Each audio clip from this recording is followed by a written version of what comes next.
Thank you.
रखुमाईचा पती तेने झाले अवघे काम निवारला भवभ्रम परद्रव्य परनारी झाली विषाची परी तेने झाले अवघे काम निवारला भवभ्रम तुका म्हणे फार नाही लागत व्यवहार तेने झाले अवघे काम निवारला भवभ्रम विठ्ठल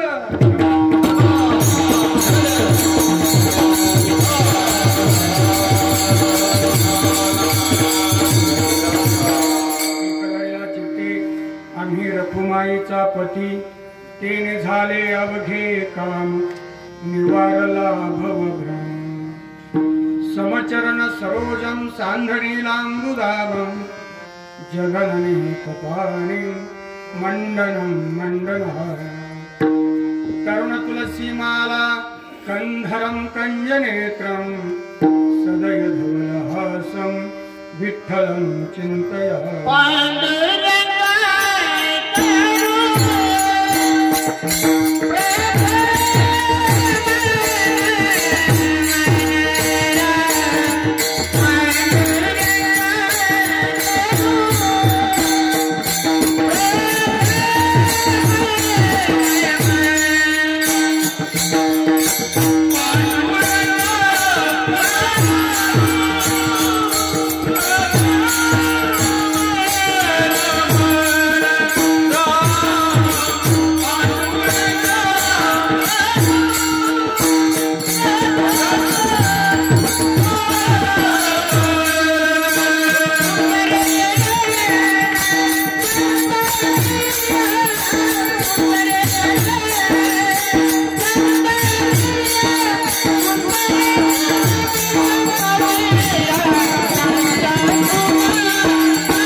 मृत्यां वरं पुण्डरीकाय दातुं समागत तिष्ठन्तमानन्दकन्दं परब्रह्मलिङ्गं भजे पाण्डुरङ्गं तडिद्वाससं नीलमेघाववासं रमामन्दिरं सुन्दरं चित्रकाशं वरं तिष्ठिकाया समन्यस्तपादं परब्रह्मलिंगं भजे पंढरीचा देव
तेने झाले अवघे काम निवारला भवभ्रम तीन श्री साहात तया माझे एक धरीला चित्ती आम्ही रखुमाईचा पती तेने झाले अवघे काम निवारला भवभ्रम। प्रस्तुत सालवतप्रमाणे भगवान दत्तात्रयांच्या जन्मोत्सवाच्या निमित्ताने चालू असलेला आपला हा अखंड नाम सप्ताह, या नाम सप्ताहातील 5व्या क्रमांकाची कीर्तन रूपी सेवा संयोजकांना माझ्याकडे सुपूर्द केलेली आहे। सेवके करावे सांगितले काम इथे उतुपन कामाने, आणि म्हणून ही 5व्या क्रमांकाची कीर्तन रूपी सेवा भगवान दत्तात्रय जसे करून घेतील, योगीराज श्री संतराज महाराज जशी बुद्धी देतील तशी सेवा आपण त्यांच्या चरणी अर्पण करणार आहोत। तत्पूर्वी सेवेला सुरुवात करण्यापूर्वी थोडासा पर्याय, तो म्हणजे असा की या उजाड माळावर भगवान दत्तात्रयांच्या पदस्पर्शाने पुनीत झालेल्या भूमीमध्ये एवढा भव्य आणि दिव्य तुम्ही सुंदर असा कार्यक्रमाचं आयोजन करता सज्जनो. आणि दुसरं सांगायचं म्हणजे या कार्यक्रमामध्ये सगळी महाराज मंडळी टाळकरी आहे. यांच्या पुढे कीर्तन करणं म्हणजे एक एक प्रमाण अचूक सांगणं. कुणाचं किती पाठ असेल, कुणाचं काय पाठ असेल, त्यात नेमकं माझंच पाठ नसेल ही भीती असते. आणि मग बुवा म्हणणार तेवढंच बुवाचं चुकलं. आणि इकडे तर आता काय बोलायलाच नाही. मोठी माणसं किती लहान होतात लहानासाठी हे मूर्तिमंत उदाहरण आहे. उभ्या महाराष्ट्रामध्ये ज्यांचा पकवाज, किती विद्यार्थी, आणि 85 सालापासून महाराजांचं माझं सख्यत्व आहे. अत्यंत जवळचे मित्र होतो आम्ही. तुम्हाला मित्र शब्द हा जरा वेगळा वाटेल, पण आम्ही एका खोलीमध्ये राहिलो. अगदी जुन्या काळामध्ये 85-86 काळामध्ये, अशा काळापासून महाराजांचं सानिध्य मला लाभलं. आणि खरंच बाबा एवढे लहान होतात आणि आपल्यासारखेचे कीर्तन बाबांनी वाजवावे, मला आलेलं तर जरा वेगळंच वाटलं. सज्जन, मोठी माणसं मोठी असतात आणि म्हणून आपल्यासाठी ते लहान म्हणून आपल्याकडून ते करून घेतात. आणि म्हणून त्यांच्या मोठेपणाला माझे साष्टांग दंडवत. विठाला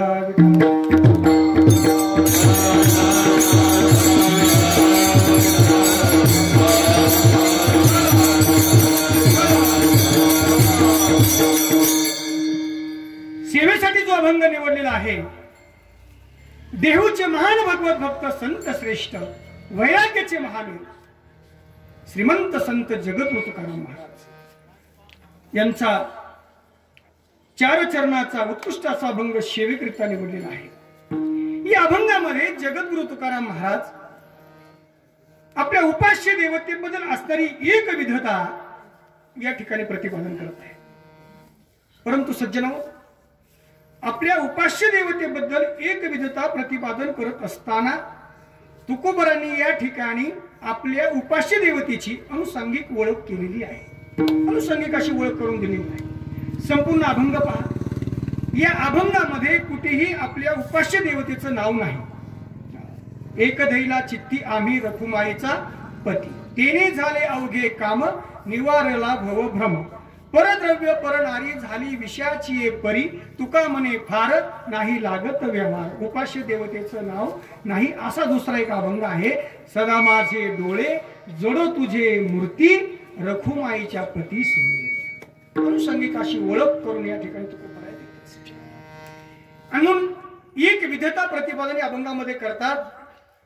कधी कधी तुकाराम महाराज देवाशी बोलतात, देवाशी संवाद करतात. कधी कधी तुकाराम महाराज मनाशी बोलतात सज्जन, तर कधी कधी तुकाराम महाराज जनाशी बोलतात. कधी कधी तुकाराम महाराज देवाशी बोलतात, देवाशी संवाद करतात. देवा, मला मुक्ती नको, माझी एक विनंती आहे देवा, माझी एक विनंती अशी आहे देवा, मला मुक्ती नको, मला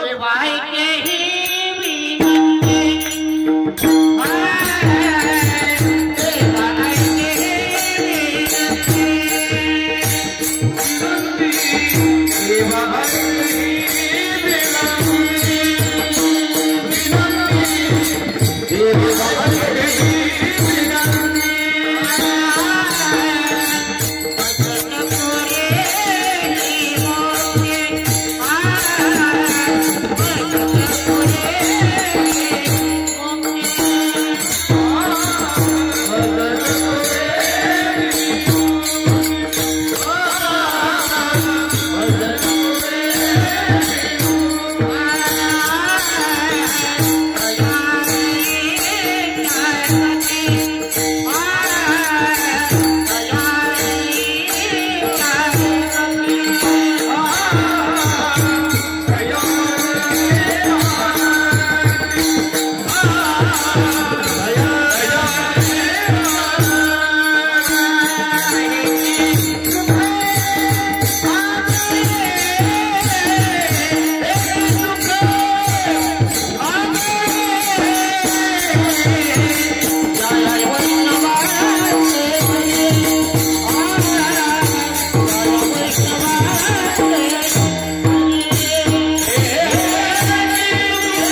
काय विनंती आहे?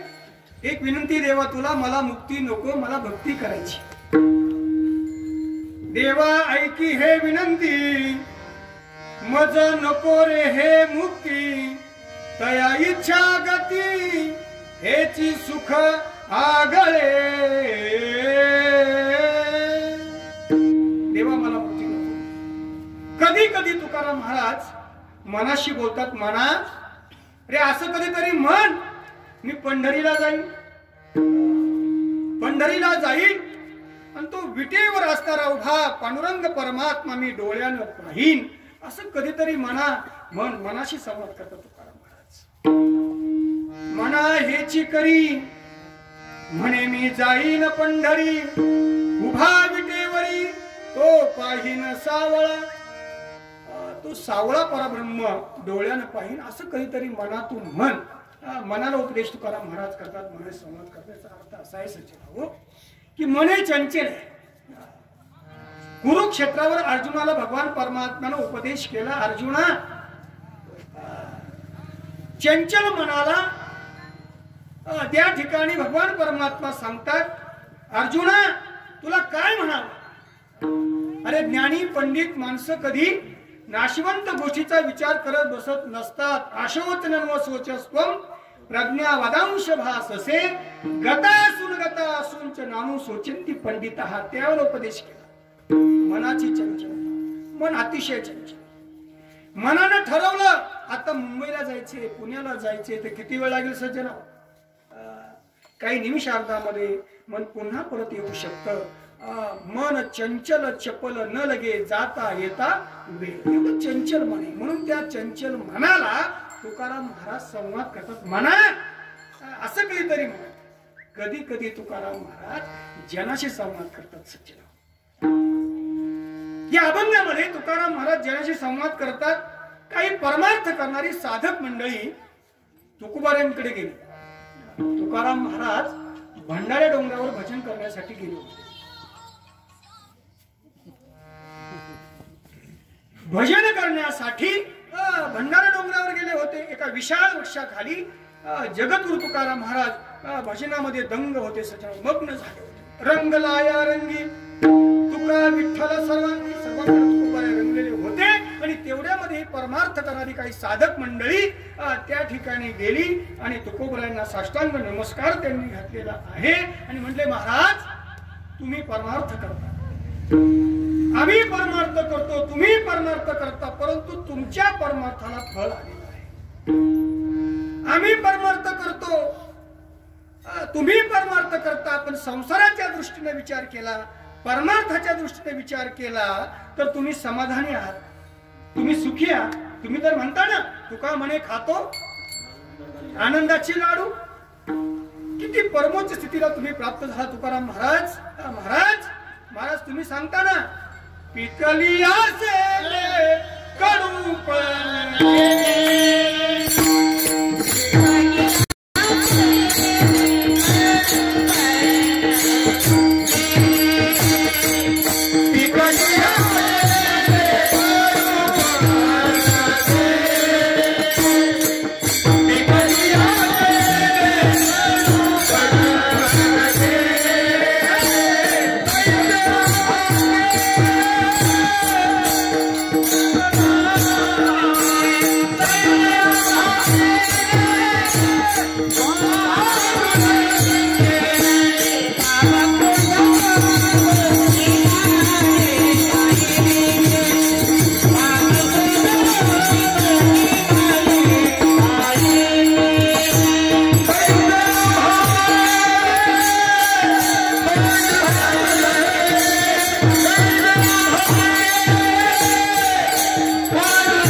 प्राप्त झाली असं तुम्ही कोणतं साधन अंगीकारलं, कोणत्या साधनाचा स्वीकार केला की तुम्हाला ही परमस्थिती प्राप्त झाली? तेव्हा महाराज म्हणतात, मी माझ्या जीवनामध्ये असं एक साधन केलं, तेच अभंगाच्या प्रथम चरण.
पती सज्जनाओ, या ठिकाणी अभंगाच्या प्रथम चरणामध्ये महाराज सांगतात, आम्ही तो भगवान परमात्मा चित्तामध्ये धारण केला, पण कोणता?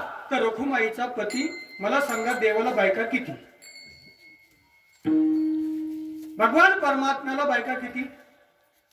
16,108. मग इथं तुकाराम महाराज म्हणतात की रखुमाईचा पती. मग देवाला रखुमाईच फक्त बायको होते का, पत्नी होते का? 16,108 पत्नी असताना या ठिकाणी मात्र रखुमाईचा पती असा उल्लेख करतात. याचा अर्थ काय? सज्जनाओ, जगातलं पहिलं प्रेमपत्र हे रखुमाईनं भगवान परमात्म्याला पाठवलं. जगातलं पहिलं प्रेमपत्र. आणि मग भगवान परमात्मा ज्यावेळेस सत्यभामेनं नारदांना दान केला, पण भगवान तो आपल्याला परत मिळाला तो फक्त रखुमाई मातेला. फक्त रखुमाई. ते देवाची फक्त पत्नी नव्हते, भार्या नव्हते, महान भक्त होते, परम भक्त होते देवाचे. ज्यावेळेस नारद महर्षी मृत्यू लोकामध्ये आले आणि सत्यभामेच्या महालामध्ये आल्यानंतर नारायण अशी ज्या वेळेला भजन केलं नारदांनी, त्यावेळेला सत्यभामेने विचारलं, नारद महर्षी इकडे कुठे वाट शिकला? आलो म्हणजे मृत्यू लोकात सहज फिरत. त्याला सांगितलं. सत्यभामा सांगते, महर्षी, आमचा जो देव आहे, आमचा जो पती आहे, तो भगवान कृष्ण आम्हाला जन्मोजन्मी प्राप्त व्हावा, यासाठी काही साधन आहे का? काय पर्याय आहे? जन्मोजन्मी हाच पती आम्हाला मिळावा यासाठी काय केलं पाहिजे, काय साधन आहे? त्यावेळेला नारद महर्षी सांगताय सत्यभामेला की ऐसे या जन्मामध्ये जी वस्तू दान केली जाते ती वस्तू पुढच्या जन्मामध्ये प्राप्त होते. नामदेवरायांना त्यांच्या गाथ्यामध्ये सुंदर वर्णन केलं. सज्जना हो, ज्यांना सुंदर असं शरीर आपल्याला पाहिजे असेल, सुंदर देखणं, गोरगुंट जर शरीर पाहिजे असेल, त्यांनी या जन्मामध्ये सोनं दान करावं लागतं. आणि ते फक्त कीर्तन करायला करावं लागतं. ऐकताय ना? सोनं दान करावं लागतं. सुवर्ण दान एकांती निर्मळू. सोनं दान केल्यानंतर सुंदर अशी काया, सुंदर शरीर प्राप्त होतं. म्हणून ज्यांनी ज्यांनी सोनं दान केलं, तुम्ही कोणाकडे बघू नका, मी कोणाकडे पाहत नाही.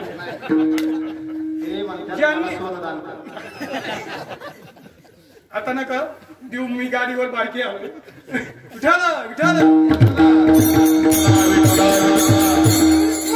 कांती निर्माळू. एखाद्याला राजा हो असं वाटत असेल तर त्यांनी भूमिदान करायची. भूमिदाने होशी भूपाळू. भूमिदान केली की तो राजा होतो. सोनं दान केले की तो त्याची कांती सुंदर देखणं, तो पुढच्या जन्मात जन्माला येतो, त्याला सुंदर देखणं शरीर मिळतं. पुढे महाराज सांगतात पुन्हा जर हाच पती प्राप्त व्हावा असं वाटत असेल तर काय करायचं? या जन्मात हा पती दान करायचा. बघा जमलं करायचा. हा पती जर दान केला तर पुढच्या जन्मात तोच पती आपल्याला मिळतो.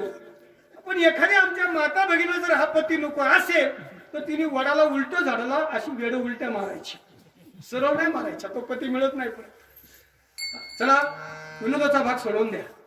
पुढच्या जन्मामध्ये हाच पती मिळावा यासाठी काय केलं पाहिजे? नारद महर्षी म्हणले पतीला दान करावं लागेल, देवाला दान करावं लागेल. पण घेणार कोण? जगाचा मालक आहे. कोण दान घेणार? वाघिणीचं दूध द्यायचे, पण ठेवायचं कशात? त्याला पात्र लागतं सुवर्णाचं. जन्मच्या भांड्यात स्टीलच्या भांड्यात ते राहतं. त्यासाठी पात्र असावं लागतं सुवर्णाचं. मग देवाला दान करायचे, मग कोण घेणार? नारद महर्षी म्हटले मी घेतो ना, मी घेतो. सत्यभामेनं नारदांना भगवान परमात्मा दान केला ही वार्ता सगळीकडे पसरली. सगळ्या राण्या धावत आल्या आणि मग सत्यभामेला म्हणू लागल्या आमचा देव आम्हाला परत दे, आमचा देव आम्हाला परत दे, आमचा पती आम्हाला परत दे. नारद महर्षी म्हणले दान केलेली वस्तू परत घ्यायची नसते. असा नियम आहे का? गेल्या वर्षी दिलेले 5,000 वर्गणीचे यंदा द्या असा नियम नाही. दान केलेली वस्तू परत घ्यायची नसते. आणि मग नारद महर्षी का देव द्यायला तयार नाही? आणि मग काय सांगायचे? त्याच्यावर पर्याय निघाला. काय पर्याय काढला? म्हणजे देवाच्या वजना एवढं सोनं जर दिलं तर तुमचा पती तुम्हाला आम्ही परत देतो. मग एका पाड्यामध्ये देवाला बसवलं आणि एका पाड्यामध्ये सोनं आणून ठेवलं. सगळ्या राण्यांचं सोनं ठेवलं, पण पाड काय बरोबर होईना. शेवटी रुक्मिणी आईसाहेब जरा दूर बसल्या होत्या आणि मग त्या ठिकाणी सत्यभामा अधिक त्यांच्या सर्व असणाऱ्या देवाच्या पत्न्या धावत गेल्या आणि रुक्मिणी आईसाहेबाला विनंती करू लागल्या. काय विनंती करते? तुम्ही स्वस्त कशा बसल्या, उठा की चला. रुक्मिणी तुम्ही स्वस्त कशा बसल्या, उठा की चला. ऐकून सखीने ब्राह्मणवाणी, ऐकून सखीने ब्राह्मणवाणी, अर्पण केला शारंग पाणी, उठा की चला. रुक्मिणी तुम्ही स्वस्त कशा बसल्या, उठा की चला. सत्वर उठाली मग रुक्मिणी, तुळसी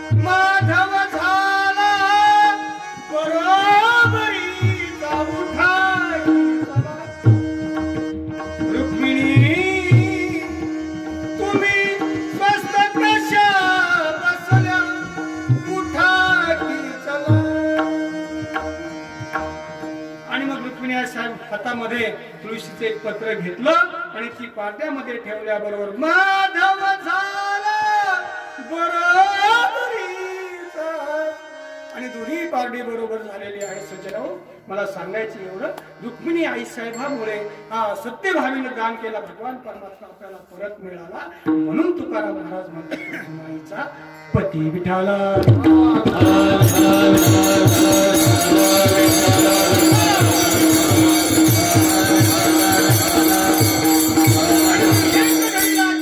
आम्ही रखुमाईचा पती. या ठिकाणी तुकाराम महाराज पहिल्या चरणामध्ये साधन तर सांगता येतेच, पण आपल्या उपास्य देवतेबद्दल असणारी एक विधता स्पष्ट करतायत. स्पष्ट करतात तुकाराम महाराज भगवान पांडुरंग परमात्मा आणि त्या पांडुरंग परमात्म्याचं नाम सज्जनो याविषयी तुकाराम महाराजांची अत्यंत अनन्य भाव आणि एक विधता महाराजांनी कायम टिकवून ठेवली. महाराज पांडुरंगाशिवाय आणि पांडुरंगाच्या नामाशिवाय एक क्षणभर सुद्धा राहिले. काही मुलांनी विचारलं, महाराज तुम्ही तुमच्या जीवनामध्ये तुमचा वेळ किती वाया गेला? शिंक जांभळी पोकला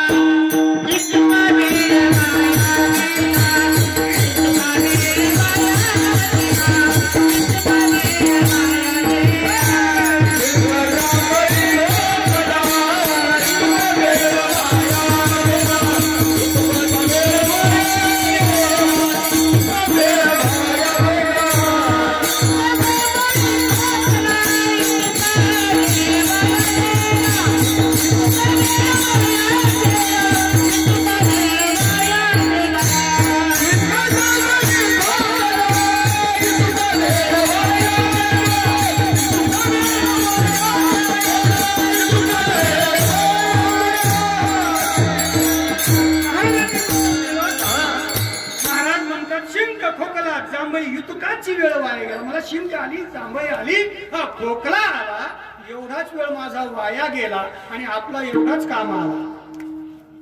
सज्जन हो, महाराज म्हणतात जगद्गुरु तुकाराम महाराजांनी त्या भगवान परमात्म्याच्या नामाशिवाय क्षण सुद्धा वाया त्यांनी घालवला नाही.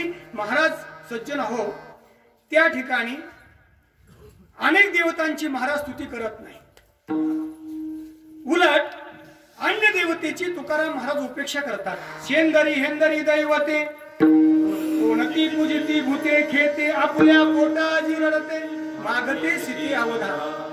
अन्य देवतेची स्तुती महाराज करायला तयार नाहीत. महाराज म्हणतात मी जर माझ्या मुखानं अन्य देवतेची स्तुती केली तर मला ब्रह्म हत्येचं पातक लागतं. आणि काची स्तुती आम्हा ब्रह्म हत्या.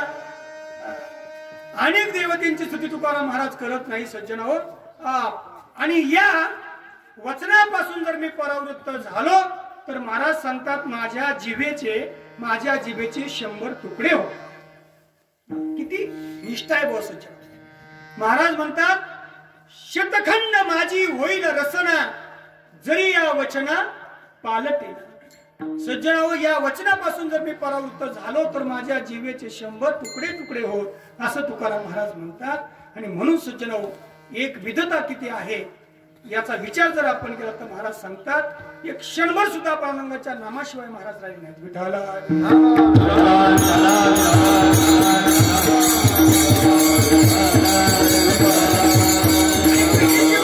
मला सापडलेली आहे एक विधीची, ती आम्ही सोडणार नाही. एक विधीची सापडलेली वाट आम्ही सोडणार नाही. एक विधा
वाट सापडली. एकविध म्हणजे काय? एकविध महाराज एकविध म्हणजे काय? एकविध म्हणजे अनन्य भाव, अनन्यता. तुकोबारायांनी गाथ्यामध्ये अनन्यतेची काही उदाहरणं सांगितली. सज्जनो, कशाला म्हणतो अनन्य भाव? महाराजांनी एक उदाहरण दिलं. सर्व भावे लोभ्या आवडे हे धन, सर्व भावे लोभ्या आवडे हे धन, आम्हा नारायण तैशापरी. एकविध भाव. दुसरं प्रमाण सांगितलं. पतिव्रते जैसा भ्रतर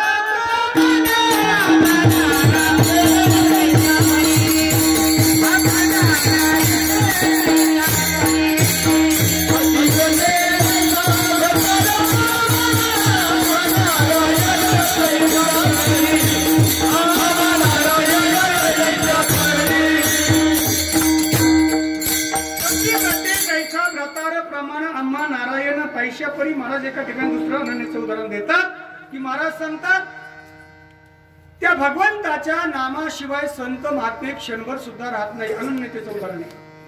सुमिरन करले मेरे मना तेरी, भीती उमर हरि नाम बिना. सुमिरन करले मेरे मना तेरी, भीती उमर हरि नाम बिना.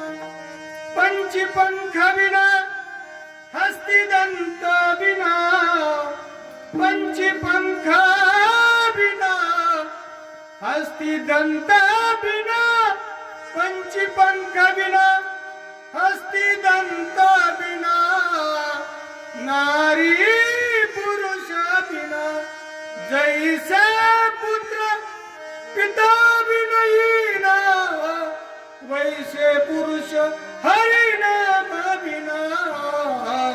सुमिरन करले मेरे मना तेरी, बीती उमर हरि नाम बिना. कुपनीर बिना देनु क्षीर बिना, धरती मेघ बिना. अनन्य भाव. दुसरं अनन्याचं उदाहरण द्यायचं झालं तर ज्या वेळेला राम रावणाचं युद्ध सुरू झालेलं आहे आणि त्यावेळेला कुंभकर्णाच्या हातामध्ये गंधमादन माकड सापडलं आणि कुंभकर्णाने त्याला विचारलं, अरे गंधमादना, तू रावणाचा म्हण, मी तुला जीवदान देतो, तुला मी सोडून देतो, तू रावणाचा म्हण. सज्जना मुठीमध्ये त्याला पकडलेला आहे आणि ते गंधमादन अनेक वेळा कुंभकर्ण सांगत होता, परंतु गंधमादन ऐकायला तयार नाही. त्यानं मूठ अशी दाबल्याबरोबर कानातून रक्त येऊ लागलं, डोळ्यातून रक्त येऊ लागलं. सज्जना हो. आणि पुन्हा कुंभकर्णानं गंधमादनाला विचारलं, अरे तुझ्या अंगाचा कस्तुरीचा सुगंध येतोय, तुला पाहून मला मारण्याची इच्छा होत नाही, मी तुला जीवदान देतो, आता तरी म्हण मी रावणाचा आहे. सज्जन हो, शेवट त्यानं सांगितलं, कुंभकर्णा, मेलो तरी 72, मेलो तरी चालेल, पण मेलो तरी चालेल, परंतु रामाचा होईल, रामाचा म्हणून मरेल, पण मी रावणाचा होणार नाही. सज्जन जय जय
तो जगत नियंता,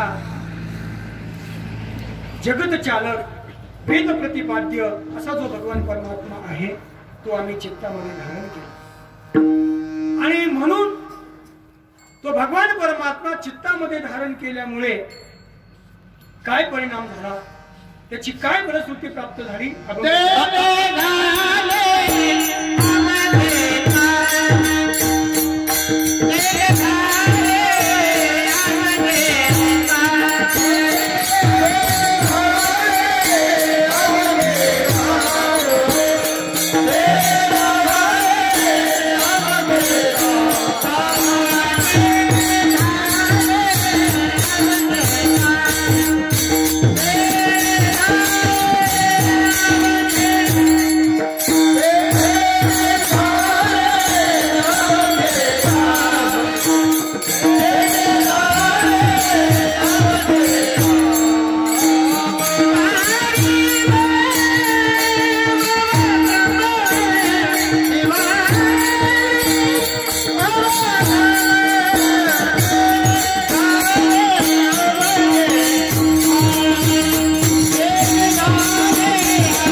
चित्तामध्ये धारण केल्यामुळे काय परिणाम झाला, काय फलश्रुती आम्हाला प्राप्त झाली. तुकाराम महाराज म्हणतात, तेने झाले अवघे काम निवाराला भलं. काय झालं? तुका म्हणे देवा अवघा निवाराला हेवा, कुटुंबाची सेवा तोची करी आमुच्या. भगवान परमात्मा चित्तामध्ये धारण केल्यामुळे आमच्या कुटुंबाची सेवा तो करू लागला. ज्यावेळेला तुकोबारांच्या घरी गाईच्या गोठ्यामध्ये एक म्हैस होती आणि ती म्हैस चोराने ठरवलं, म्हणले महाराज भजनाला गेलेत, घरी कोणी नाही. हे पाहून चोराने ठरवलं आता म्हैस चोरून न्यायची. म्हैस चोरण्याचा प्रयत्न चोरांनी केला. म्हैस सोडली आणि गावाच्या बाहेर ते घेऊन जाऊ लागले. पण देवाने ठरवलं आता जर तुकोबारांची म्हैस चोरानं चोरून नेली तर जिजाबाई आई साहेब तुकोबारांना बोलतील. म्हणून देवानं असं वेगळं एक स्वरूपच धारण केलं आणि त्या चोरांना भीती दाखवण्याचा प्रयत्न केला. चोर इकडे म्हैस घेऊन गेले की तिकडे महाराज देव उभे व्हायचे. शेवटी रात्रभर त्यांना ती म्हैस चोरता आली नाही आणि ती म्हैस शेवटी गोठ्यामध्ये आणून त्यांनी बांधली. परंतु ती म्हैस मात्र त्यांना चोरता आली नाही. कुटुंबाची सेवा तो आमच्या करतो तुकोबाराय सांगताय. याच्या पुढे महाराज म्हणतात काय परिणाम झाला. हा जो संसार आहे, भव म्हणजे संसार, हा संसार सर्व लोकांना खरा वाटतो, सगळ्यांना खरा वाटतो. अनेकांना तो खरा वाटतो, खरा भासतो. पण त्याच्याविषयी असणारं मिथ्यत्व आम्हाला आता कळालं. जगत सत्य जगत मिथ्य ब्रह्म सत्य हे आता आम्हाला कळालं, ते आम्हाला समजलं सच्च, हे आमचं काम झालं। याच्या पुढे महाराज म्हणतात, या जगतामध्ये तो भगवान परमात्मा सर्व ठिकाणी आहे याची जाणीव आता आम्हाला झाली। आणि म्हणून सज्जनो, महाराज म्हणतात, तेने झाले अवघे काम निवारला भवभ्रम। आणि परमार्थ करण्यासाठी तुकाराम महाराज सांगतात, आम्ही आमच्या जीवनामध्ये कायदा केला। तो कायदा कोणता केला तर परमार्थाला बाधक असणाऱ्या दोन गोष्टी, त्याच्यामध्ये पहिली स्त्री, एक परस्त्री आणि परद्रव्य। एका परद्रव्यानं महाभारत घडलं आणि एका परस्त्रीमुळं रामायण घडलं। विठाला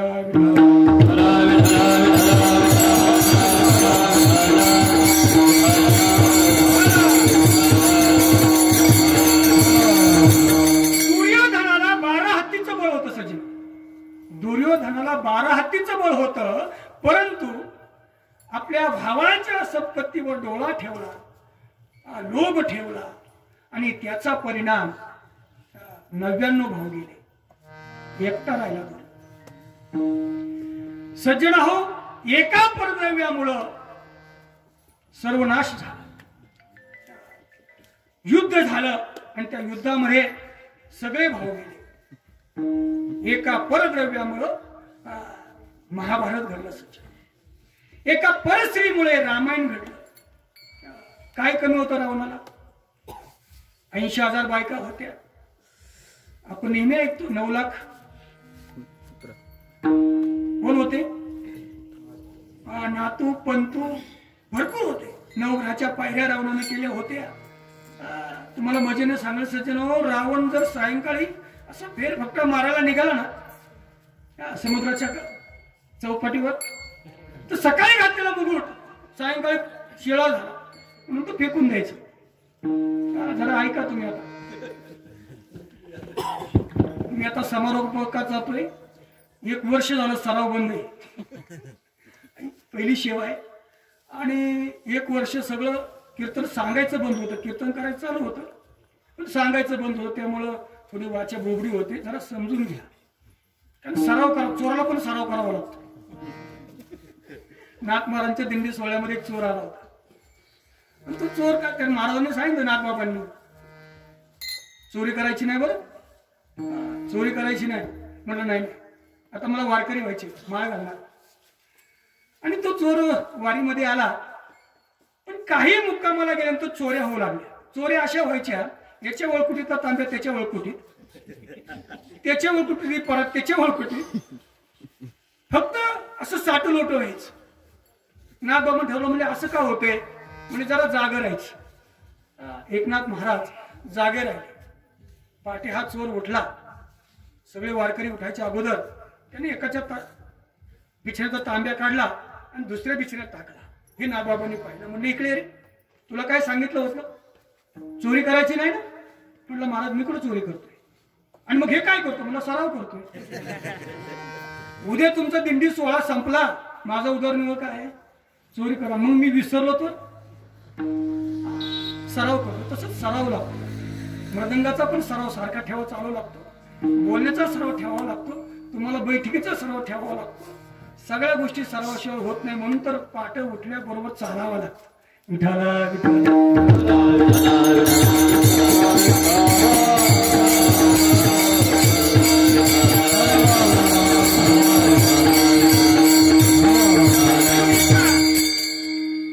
परस्त्रीमुळे रामायण घडलं सज्जन। रावणा काय कामी म्हणून भजन सांगतो, ज्यावेळेला तो फेरफटका मारायला निघाला, कुठे 4-5 वाजता असा समुद्राच्या चौपाटीवर, त्यावेळेला सकाळी घाटेला मुकुट शिळा झाला म्हणून तो समुद्रात फेकून द्यायचा। कोण? रावण। लक्षात घ्या, 2च मिनिटं कीर्तन झाले, तो रावण फेकून द्यायचा। आता आपली टोपी जर आता चौकामध्ये पडली असती ना, तर कीर्तनावर लक्ष लागलं नसतं, टोपी नेतं काय सापडती का नाही। आता माझ्या चपला पलीकडे तरी मला भीती वाटते, काय होतं।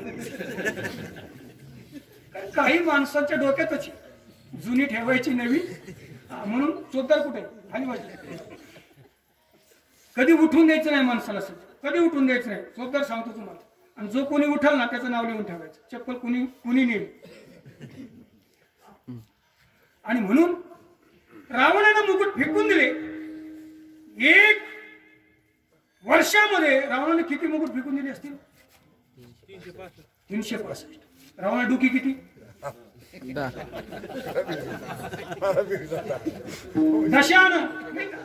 10 डोक्याचा रावण. बेरीज वजाबाकी रावणाच्या डोक्यात डोकं लावायचं म्हणलं की डोकं लावायचं. रावणाचं डोकं मोठं होतं. आणि मग किती मुकुट फेकून दिले? 3006. गुणाकार बेरीज काय सांगायचं? 3600 असते. एवढे मुकुट फेकून दिले. एवढा मोठा राजा रावण. पण सज्जनाओ, मंदोदरी सारखी महान पतिव्रता पत्नी असताना सुद्धा अनेक वेळा सांगितलं नाही ऐकलं. एका परस्त्रीच्या अभिलाषामुळे लंका भस्मसात झाली, सर्वनाश झाला सज्जन.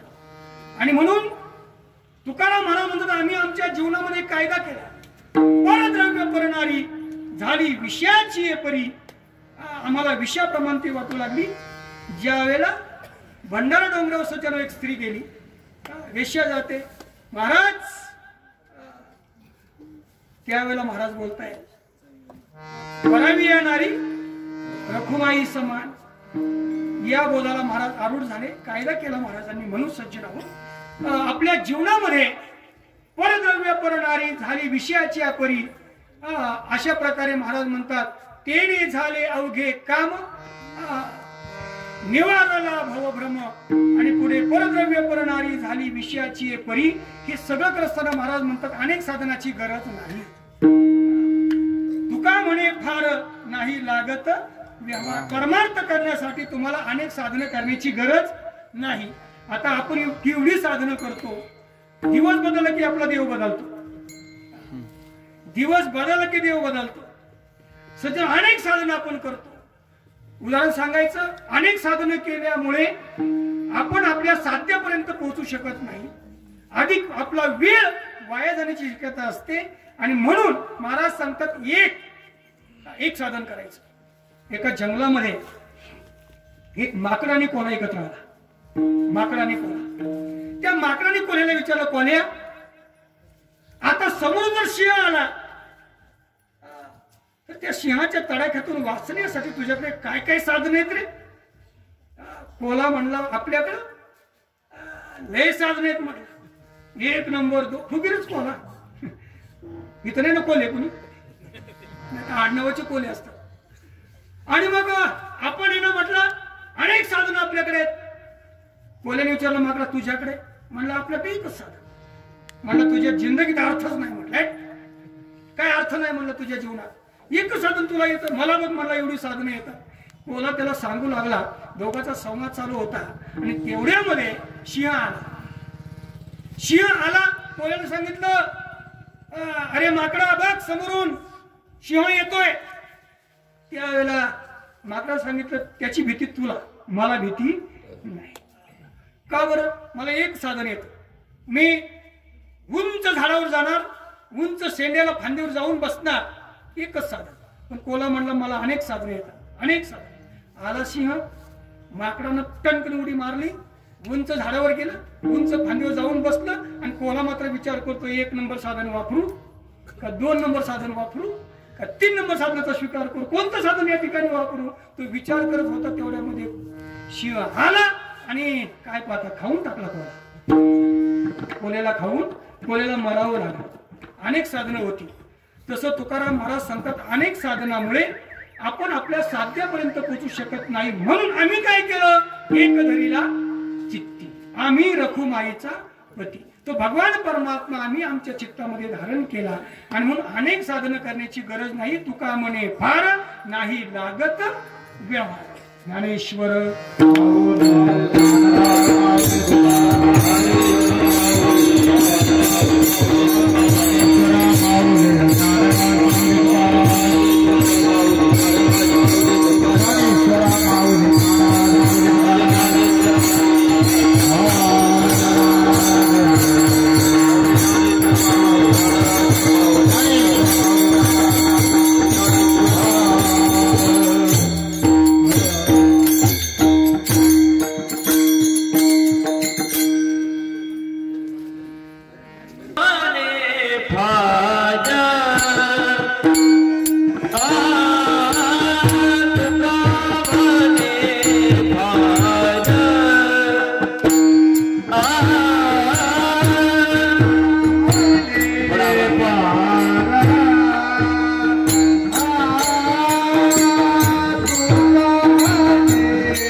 एका वेळेला चित्ती आणि रखुमाईचा पती केले झाले अवघे काम भगवान दत्तात्रयांच्या चरणी समर्पित करूया, संत राजांच्या चरणी समर्पित करूया. सेवा करत असताना सज्जन हो या ठिकाणी प्रामुख्याने त्यांचं मृदंगाचं सहकार्य लाभलेलं आहे. मग असे सांगितलं सज्जन आपल्यासाठी एवढा वेळ काढून मी पहिल्यांदाच पाहिले. इतक्या छोट्या कार्यक्रमामध्ये महाराज मृदंग वाजवतात. बाबांचं मग मी का कौतुक केलं सज्जन, इतक्या मोठ्या कार्यक्रमात महाराष्ट्रातल्या अनेक 2-2, 3-3 लाख समाज असणाऱ्या कार्यक्रमात महाराज बाबांचं नाव असतं. आणि म्हणून माझ्यासारख्याचं कीर्तन बाबांनी पहिलं वाजवलं याचा मला फार आनंद वाटला. कीर्तनात मी काय सांगितलेलं काय महत्व नाही सचिन, कारण या ठिकाणी विरोध करणं, गोष्टी सांगणं, हसवणं, या सगळ्या गोष्टी आपल्याला प्राप्त आहेत. टीव्हीवर पाहायला मिळतात, गावात यात्रा असते त्यावेळेला हसायला मिळतं. पण इथं कुठंतरी आपल्याला 2 तुकोबरायांची प्रमाणं, ज्ञानोबरायांच्या ओव्या कानावर पडायला पाहिजेत. आणि म्हणून आयुष्याचे आयुष्य ह्या मोठ्या मंडळींनी व्यथित केलेलं आहे. त्यांचा आदर्श आपण घेऊन आपण इथून पुढे गाथेची प्रमाणं, ओव्या, काही गीतेचे श्लोक पाठ केले पाहिजेत. अशा प्रकारे महात्म्यांचं चिंतन थोडंसं मी प्रयत्न का करण्याचा केला सज्जनाव, तर अशा मोठ्या माणसासमोर विनोद काय आपण करावे. आणि म्हणून काहीतरी गोष्टी सांगण्यापेक्षा थोडंसं 2 प्रमाण सांगण्याचा प्रयत्न मी केला. काही चुकलं असेल तर ती माझी मला परत करा. या ठिकाणी आता कोणाचं नाव घ्यावं आणि कोणाचं ठेवावं हा प्रश्न आहे. म्हणून विणकऱ्यापासून चौकदारापर्यंत सगळ्या महाराज मंडळीला माझा साष्टांग नमस्कार. इकडं बालचंद सगळे छोटे महाराज मंडळी यांनाही माझा साष्टांग नमस्कार. आमच्या माता भगिनी, बाप भाऊ, हार्मोनियम वादक, मृदंग वादक, विणेकरी, चौकदार,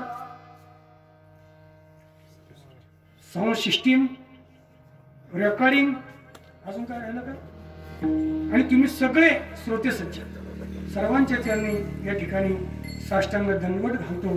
आणि या ठिकाणी माझी सेवा